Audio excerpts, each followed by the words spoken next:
तो चलिए शुरू करते हैं आज की पढ़ाई और समझते हैं मुश्किल कॉन्सेप्ट को। हम लोग बहुपद की स्टडी कर रहे हैं। बहुपद क्या है?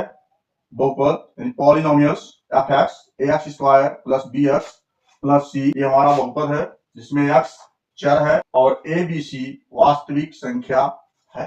एक्स के पदों में अगर हम समीकरण बनाते हैं तो एफ एक्स बराबर X square minus six. Y के पदों में लिखते हैं तो F Y Y square plus 12x plus 6। अगर जी के पदों में लिखते हैं तो F G 3g square minus 6g plus 3। आज मतलब भिन्न भिन्न प्रकार से समीकरण को बनाया जा सकता है।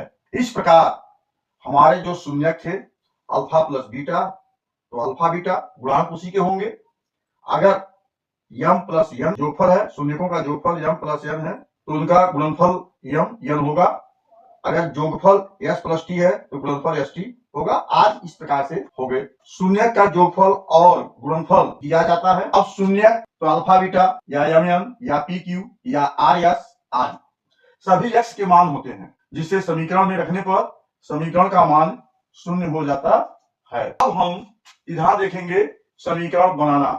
तो हम लोगों ने समीकरण बनाया और इस प्रकार बनाया कि F x equal x square minus alpha plus beta into x plus alpha beta.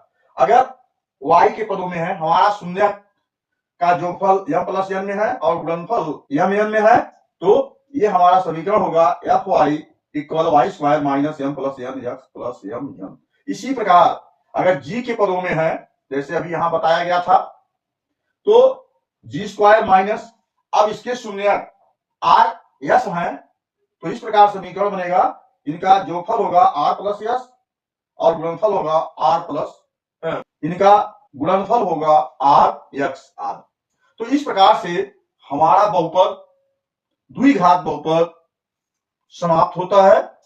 अब हम आगे चर्चा करेंगे 2C के अंतर्गत। अब हम लोग त्रिघात बहुपद के शून्यकों तथा गुणांकों के बीच संबंध जानेंगे। Relation between zeros and coefficient of cubic polynomial.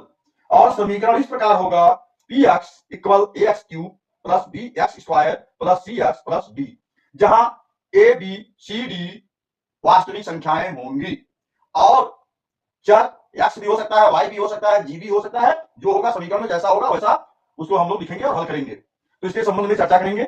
और यहाँ का जो शून्यक होगा अल्फा बीटा गामा होगा। धन्यवाद। थैंक्स।